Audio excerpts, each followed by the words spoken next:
Greetings and salutations, guys. I just got back from several days in Las Vegas for CinemaCon, the annual conference aimed at theater owners and exhibitors, where the studios basically say, hey, look at all the great stuff we have coming out in the next year. Here's why you should book it in your theaters because it's going to be the best. It's going to make you all the money.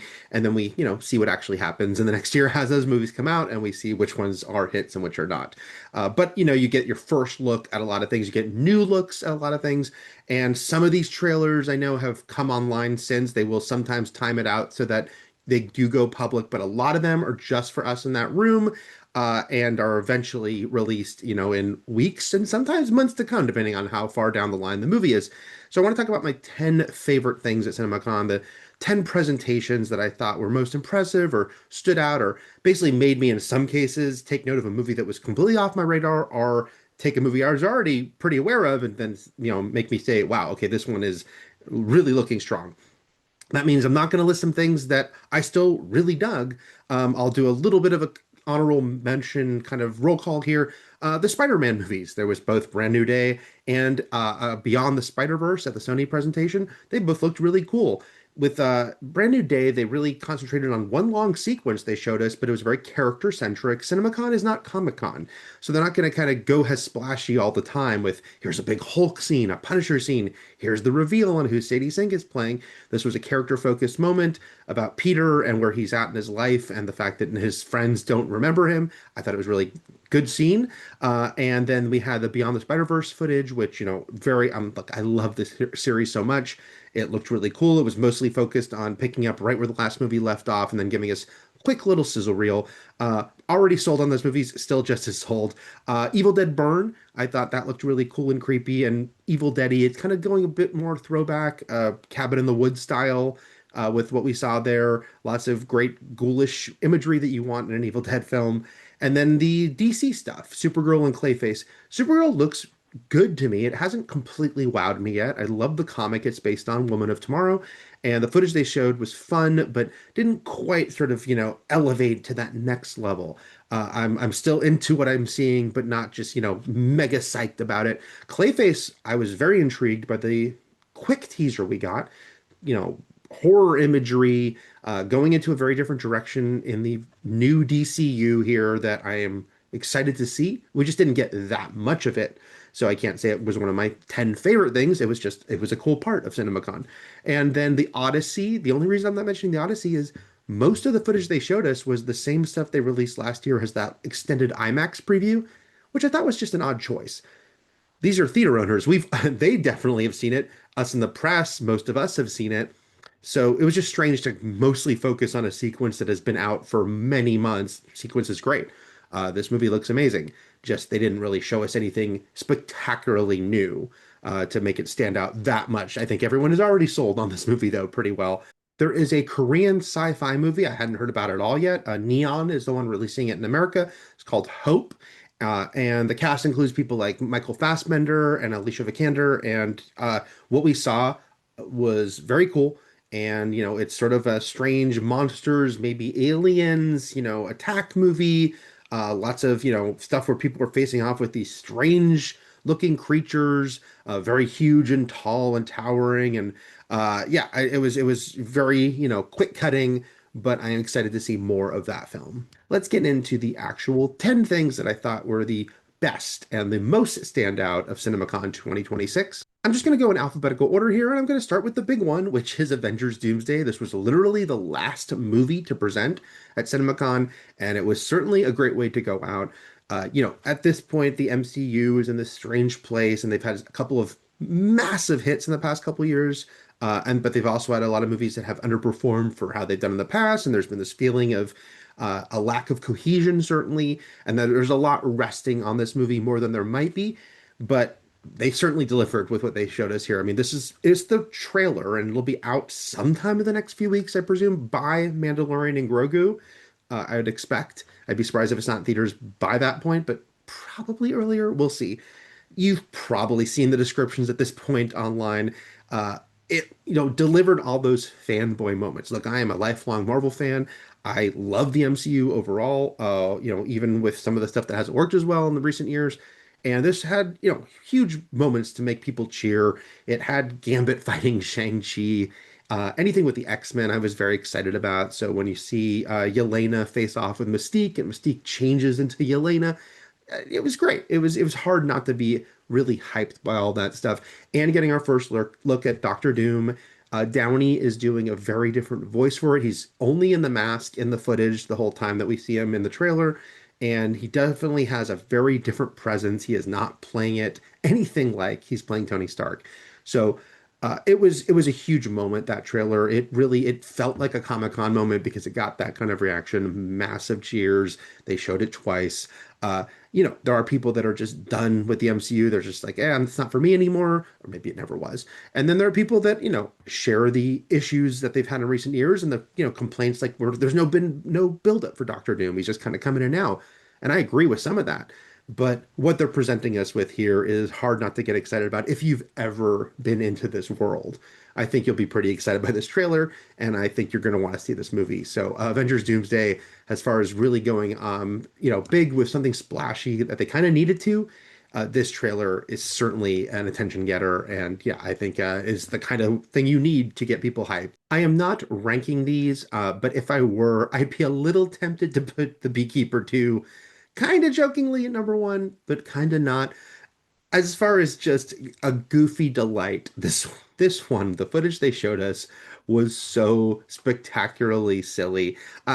Look, Jason Statham is a really fun action presence who delivers a certain kind of movie, and some of them are better than others. The Beekeeper was a lot of fun. It wasn't like one of my favorite movies. It's just, yeah, it was a really solid Jason Statham movie.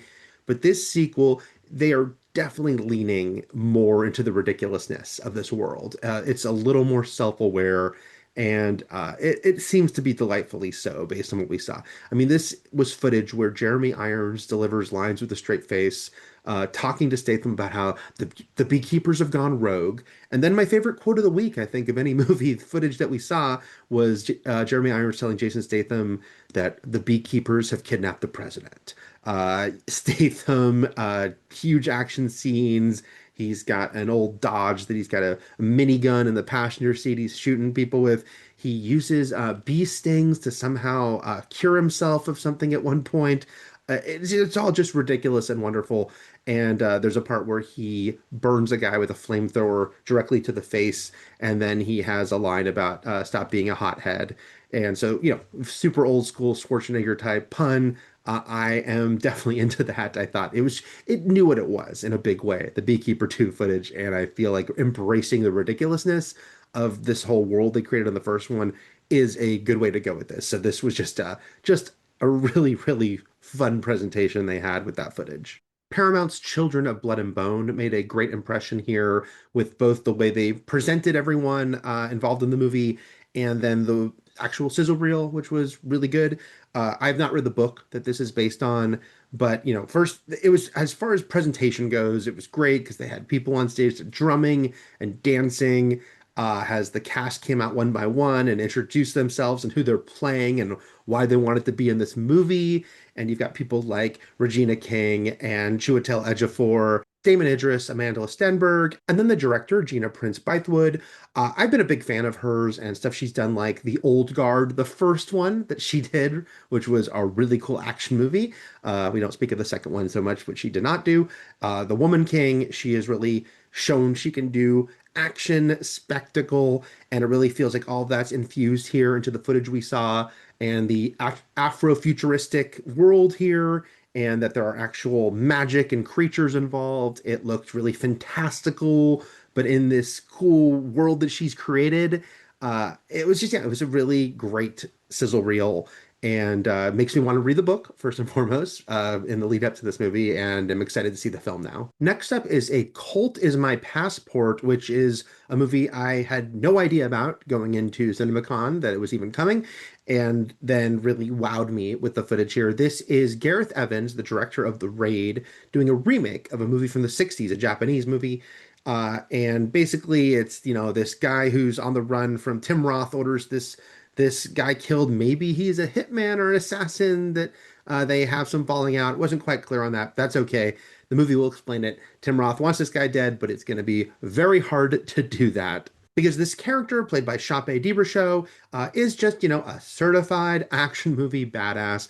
This really feels like Gareth Evans going to that bigger than life place that he did with The Raid and its sequel in a really spectacular way. Very stylized, huge stylized action.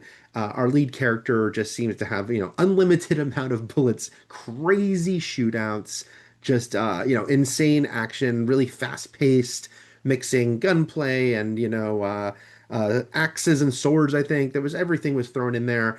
Moments that were in black and white, moments that were very comic booky, and kind we see a black silhouette with a red background at one point. Maybe it's a flashback. It just really had such a cool vibe to it, such a distinct vibe to it, and suddenly elevated this movie as really feeling like, oh, this is going to be a great action standout, I think, in the year to come. I'm really looking forward to this one. Tom Cruise was at CinemaCon in person for Digger, which had put out a teaser a few months ago. We got a big extended look at the movie here, and this is a big swing for Cruise. And it's one of those things where maybe it won't work, but if it does work, I think it'll be incredibly fun and entertaining. If it really works, maybe this will get him his Oscar. We'll see. This is him doing a very uncharacteristic performance. He is playing an old man, heavy set man. He's in prosthetics. He is going for this sort of big southern drawl. He is playing this, tycoon character who is basically responsible for a big environmental disaster that could have massive ramifications for the planet. And we're kind of seeing how he tries to deal with that. It looks very darkly comical, the tone of it. You've got actors like John Goodman and Riz Ahmed in it. It is going big, and I appreciate the swing it's taking. It will certainly evoke Tropic Thunder, I think, as far as Cruise doing this type of bigger than life character. Tropic Thunder, of course, was a broad comedy, and B, he was a supporting character. The movie was not centered on him. So I think that's the big difference here is, yes, you could say, oh, it's kind of like what he did Tropic Thunder, but this time we're completely centering around this guy. We're seeing if he can hold the whole movie and it can feel like more than just like a funny comedic character, because I think it's trying to do a little more than that. There's going to be some satirical aspects here to it, but also some messages about our world and the people in charge, it feels like, with what we're seeing here. And so I hope this works. I'm very excited. There's a little trepidation, but mostly I was just like, okay, they are going big. Cruise is going big. Everyone has kind of wondered as he gets older. He spent so many years doing action movies at a part in his life that you wouldn't think he would go so big into action, well into his 50s, into his 60s. He was still doing Mission Impossible movies and, still extremely credible and amazing physically doing those. But now that he's possibly ended the mission movies, what's he going to do next? What's his next act?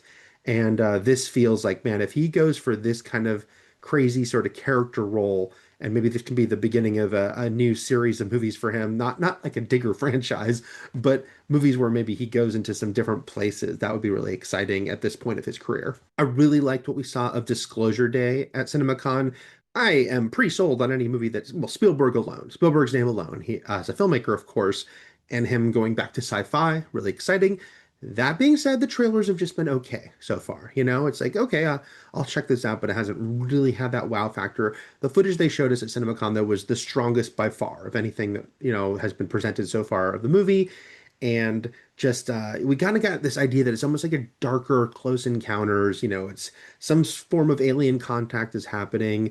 Emily Blunt and Josh O'Connor's characters who don't know each other but are sort of drawn to each other, that there is a shared history there. It seems like maybe they were abducted when they were children by aliens and they've forgotten that. And what it is it about the connection between them? Is it just the two of them? Yeah, this was really, made me extra excited about this. A movie that I've been, hopeful for, but this was showing me what I wanted to see a little more. And Spielberg, he was there in person and he was great. He was being given an award and he talked about, his history with movies and, going to the movie theaters and told some familiar stories, but it's never going to get old hearing him talk about, say, jumping off a tour bus on the Universal lot when he was a teenager to sneak around and, check out where there were sound stages. I love that stuff. But he, really talked about how he wanted to do this movie and why he's so intrigued by the idea of contact with alien life, why this is his fourth movie on that subject. And yeah, I just it really, you see Spielberg at this stage of his life as he keeps giving us movies, and I think some really strong ones in recent years. West Side Story and The Fablemans were both great. I am very intrigued to see after he did kind aliens with Close Encounters in ET, and then the complete opposite with they just want to kill us and War of the Worlds. What will it be at this stage of his life? Is it some sort of middle ground, which is what I kind of feel like. What is the uh, path of these aliens and their connection to humanity, and what is it sort of saying about what that could be for the future, and how will it reflect our modern times? This is all, stuff. War of the Worlds was made as a post 9/11 movie and definitely showed it. So we'll see how this might reflect where he is at, Spielberg, and where the world is at. I was, yeah, extra excited for this one coming out of this, and just again, it did have that sort of cherry on top of experience of seeing Spielberg, sit and talk about his life as a movie fan, and just how appreciative he is of the medium and why he has been working so hard to give us so much through the years. Dune Part 3 had an excellent CinemaCon presentation. I am a medium level, if that, Dune fan, and that I really admire the filmmaking in them. The first one I thought was very slow movie that can kind of put me to sleep. I like the second one quite a bit more. Still not my favorite, but I was getting a little more into the story on the second one. It was kind of pulling me in more. I hope that just continues. That's the path for the third one. And they showed us, first 7 minutes or so of the movie, and it was great. It was none of the main characters are in it. It is a group of soldiers on ships, and they are getting ready to go into battle. It feels like a real old school war movie. It feels like something out of a World War II or Vietnam movie, as far as, these younger guys, these soldiers, they're nervous, they're excited, and then they walk into the chaos of war. But it's all the world of Dune, and what they're facing, this giant sort of machine that's shooting lasers at them that are just unstoppable. They are just nonstop. You feel their power. The sound was really amazing. And you see the one guy just runs, just instantly turns coward and runs. Other guys are trying to fight back, but they have to hide. It was super intense, and it was a very exciting way to kind of bring you back into this world with this massive time jump this movie is taking from the last one. And then they gave us a sizzle reel, which looked really cool. So I'm excited because I become my upward trajectory as a Dune fan. I really want it to continue, and so this footage made me feel like, okay, I think they're gonna keep pulling me in more, which is the direction you want to go with the series as it continues. Then we've got Spaceballs, the new one. You might have seen they did put out publicly Mel Brooks, the video where he does sort of the title announcement of what it's going to be called, and does some funny shtick with that. But we did get to see more. We got to see both a message from Dark Helmet that was sort of made just for the CinemaCon audience, made a funny joke about the Paramount Warner Brothers potential merger. And then we actually saw a sizzle reel from the movie, very tongue in cheek, with a voiceover saying, here's some random images out of context with unfinished effects, which is what we got. But we also got some good gags along the way. Look, is there an extra, is there an extra reason this is here because of the Rick Moranis of it all? Absolutely. To see Rick Moranis, first of all, on stage, came out with the cast, and that was an amazing moment. They did a funny bit where he kept being cut off every time they asked him a question about what it meant to be back. One of his co-stars or a video would cut in with Mel Brooks or someone cutting him off, and he never got to tell the full story. But yeah, it is just so wonderful to have him back and to see him in the footage. He was front and center in plenty of it. The whole sizzle reel ended with some funny bits with Dark Helmet and Colonel Sanders. Look, it's Spaceballs. It's a silly parody that we have a lot of nostalgic love for, and I hope that this movie can kind of recapture that. Obviously aimed at more recent stuff. The Star Wars sequel trilogy, especially Force Awakens, seems to be the main sort of centerpiece of it. There was a Harry Potter parody moment that was peppered in there. I think they're going to do some of those other little things like the original Spaceballs had an alien moment and whatnot. Uh, so yeah, I'm fingers crossed, very hopeful about this one. It feels like everyone making it certainly has so much affection for what came before. But really, it's all about the Moranis, right? It's just, it's so good to have that guy back on screen. They used CinemaCon to launch the first full trailer for the new Street Fighter movie. That one is out there publicly, and so you can watch it right now. I thought this was great. I thought this was so what a Street Fighter movie should be. I saw some of the responses on Twitter or YouTube say, "Oh, this looks awful. Can't wait to see it," which I felt like way people had to kind of protect themselves, like, oh, I'm gonna go see this, but I know it won't be good. But I don't think it will be good. I think it will be good if you accept that it's doing what it's doing, which is embracing the ridiculous nature of Street Fighter, not going for grounded and gritty and trying to be like, oh, we're gonna really believe that this is a real world. Being like, no, let's go bigger than life. It's Street Fighter. Everyone's gonna be dressed like they are in the game. They're gonna use their powers from the game. I felt like, yeah, it just had that. It didn't feel like a self-parody. It just felt self-aware of the world it's in and embracing that sort of over-the-top martial arts movie vibe, which there are plenty great ones of.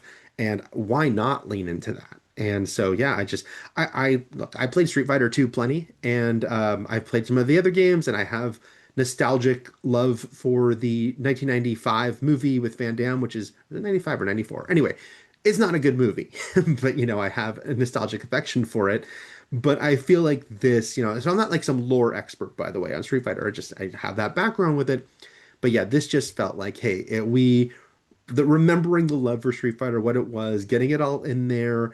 If they can make it all work, narratively, as far as just like we are having a good time pulling us along on this journey, I am, definitely going to be here for it for this movie. So, yeah, I watched this trailer a couple times, saw it at CinemaCon, but then when I was online as well to watch it, and I just like, yeah, they get it. They get what they should do, and it feels like they really are going to nail that tone just right. So I'm very, very pleased so far with what we see here of Street Fighter. And my last pick for the standout presentations of CinemaCon 2026 is Whalefall, based on the book of the same name. This is from director Brian Duffield, who made No One Will Save You a few years ago, a movie I really liked on Hulu. Look, conceptually, when they were talking about it on stage, what it's about, which is a guy is swallowed by a whale, swallowed whole, he's alive, and then trying to, survive the experience. I thought this could be terrible. That sounds like it could be a completely ridiculous, sci-fi channel goofy movie. But then they showed us footage. It wasn't a trailer. They showed us like the whole sequence where he gets swallowed. And it was terrifying. It actually was really funny to hear people around who, especially when you get an audience like that might not ever go to horror movies or to movies that are that intense, and something happens that's really intense on screen because they're extra kind of freaked out. And yeah, the way this was done, when I heard it was Duffield directing, I thought, okay, this makes sense because this guy really, I feel, does know tension, knows how to build tension and pull off these sequences. It was very scary, claustrophobic. This man is underwater, this whale coming at him, and then him trying to stop himself from being swallowed. The trying to like grab onto the teeth of the whale and make it out, to no avail.